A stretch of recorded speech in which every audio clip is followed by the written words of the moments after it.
Hey, hey, hey, it's Shakespeare Tuesday. Hey, guys, let's do some Bard.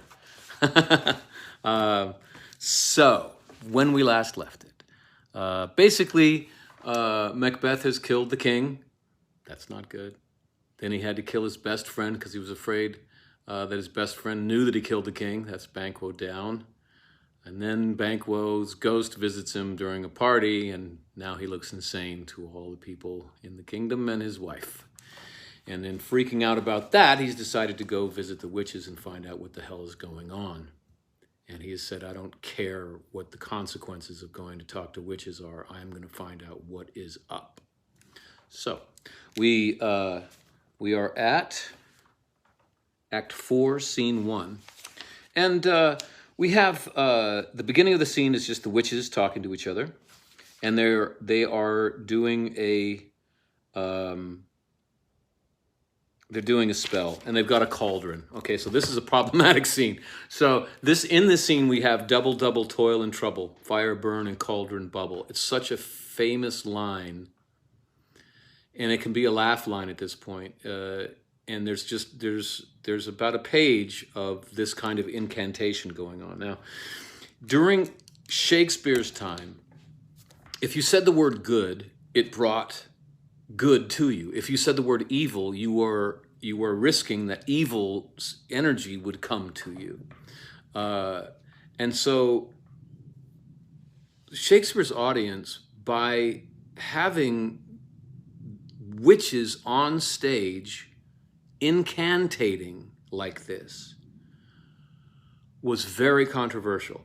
People thought that there was a good chance that the devil was going to erupt from the floorboards of the theater and eat the audience alive.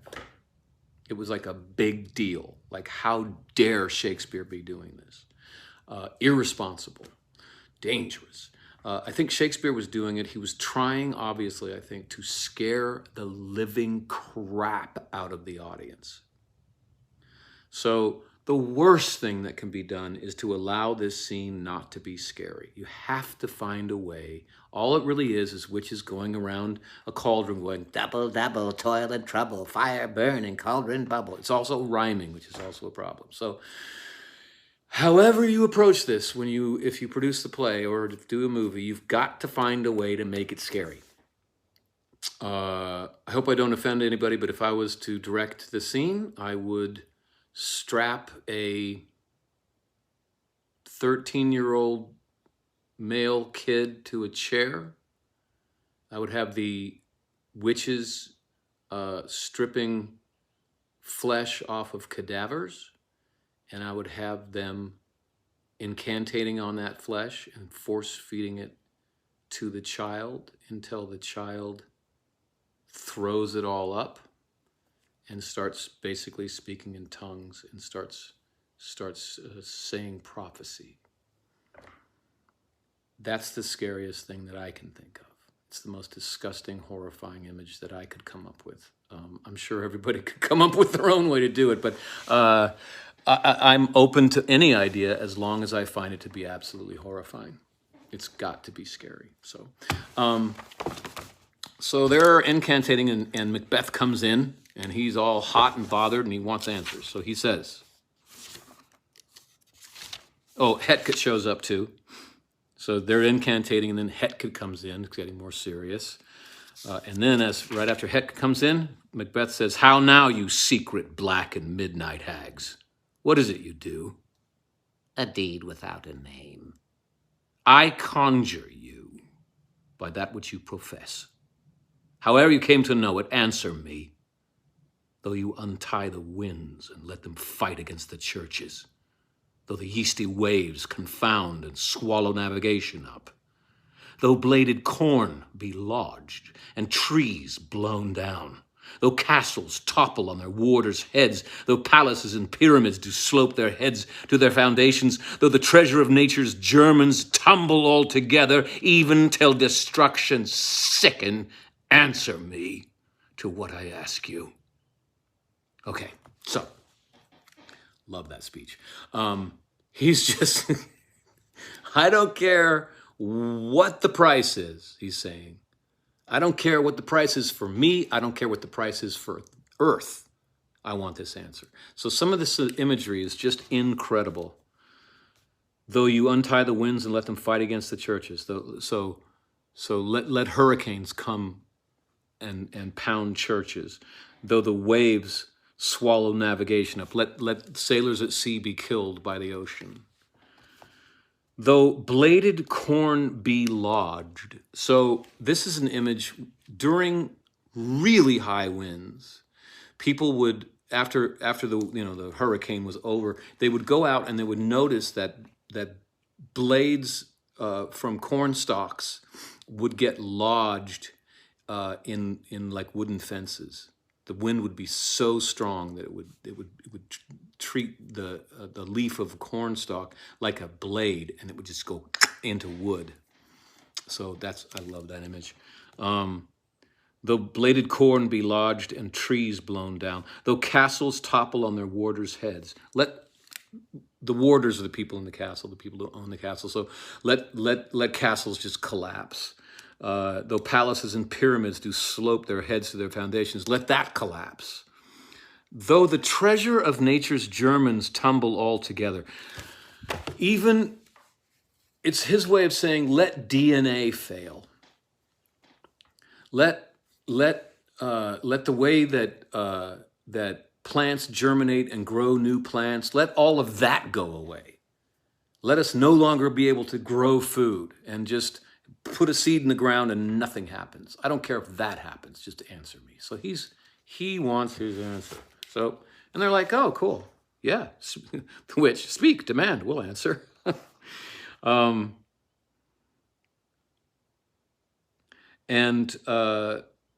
they do a little more magic. I would say shove another piece of that flesh into the young man's mouth, the boy's mouth. And an apparition appears, and I would have it just the boy after, bloody mouth down here starting to talk. And the first apparition says, Macbeth, Macbeth, Macbeth, beware Macduff, beware the Thane of Fife, dismiss me, enough. Okay, so we've met Macduff very quickly before. He was coming into Macbeth's castle in the morning, right after Macbeth murdered Duncan. And like I've said before, he's just a big, strapping warrior. He's a very honest man. And he's just obviously very good with the sword. He's also a Thane. He has equal political power to Macbeth. And they're telling him, beware him. Watch out for him. He's like, oh, no, well, he's going to go against me? Second apparition comes in and says, be bloody, bold, and resolute. Laugh to scorn the power of man, for none of woman born shall harm Macbeth.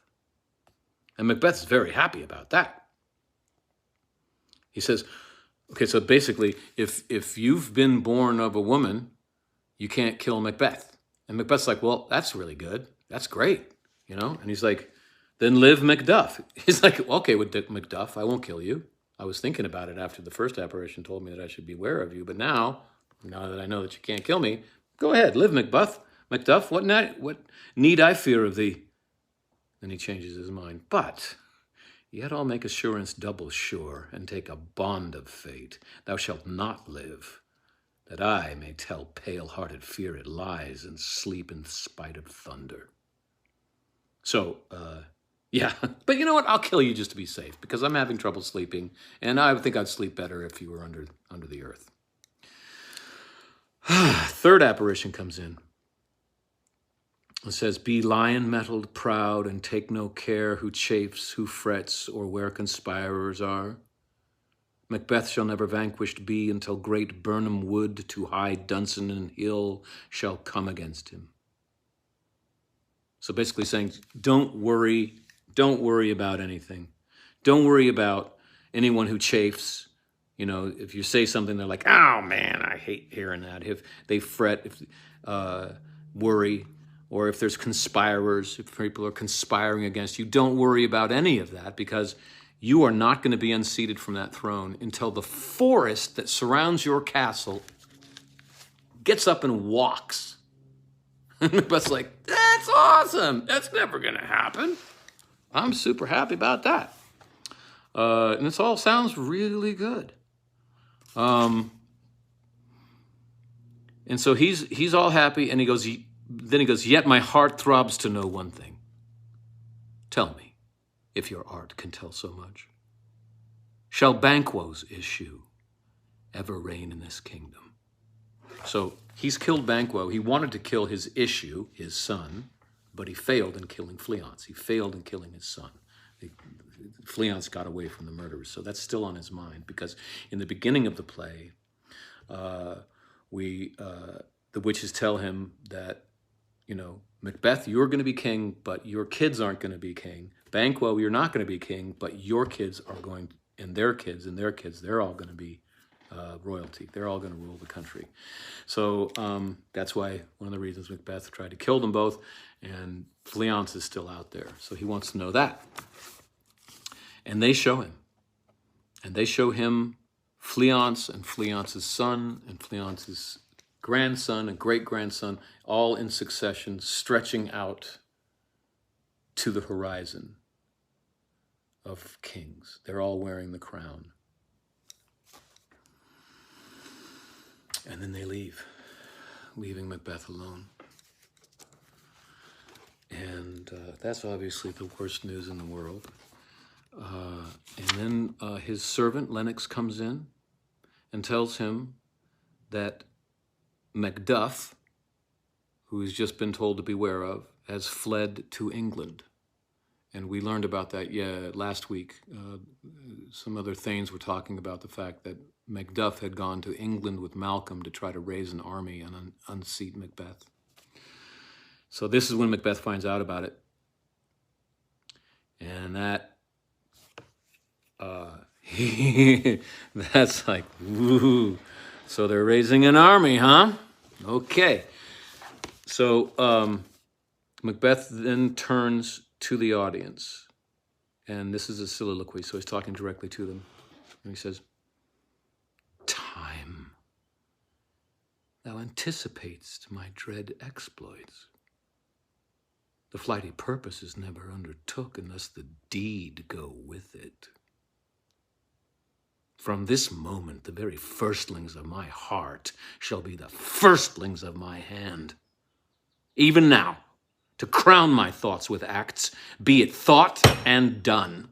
The castle of Macduff I will surprise, seize upon Fife, give to the edge of the sword his wife, his babes, and all unfortunate souls that trace him in his line. No boasting like a fool, this deed I'll do before this purpose cool. But no more sights. Where are these gentlemen? Come, bring me where they are." Okay, so he is saying, the flighty time now anticipates my dread exploits. So I was going to kill Macduff, and time is overtaking me. I can't get to him now. I can't kill him off. He has already fled to England. So events are getting ahead of me. I'm no longer ahead of events. The flighty purposes never overtook unless the deed go with it. So he's guilty. Macduff is guilty of being against me because he's fled. And the rest of this speech is basically him saying, I'm not even going to think about. So time is overtaking me. So I don't have time to think or debate like I was doing in Acts 1 and 2 and being Mr. Careful Guy. I am going to think it and act it. I am not going to, pause and try to figure things, the best way forward. If I feel it, I'm doing it. And I don't know about you guys, but whenever I do that, I'm screwed unless I take time to think things through. And if I just act on instinct, I always come to ruin. So he's going down that hole, but he feels like he has to because he feels like events are overtaking him. And he says to the audience that he is going to go to Macduff's castle and kill everyone there, kill his wife, kill his children, and kill anyone who related to him. And that's the end of the scene. So that first act of killing the king is leading him inexorably to more acts, first to cover up the first act and then to solidify his power, his ill-gotten power. And the witches are just leading him by the nose, giving him certain facts and certain information, both letting him think that he's invulnerable, but also giving him reason to lash out and kill people around him. Happy days! Happy days are over for Macbeth. And I look forward to next Tuesday when we can continue this beautiful journey into hell.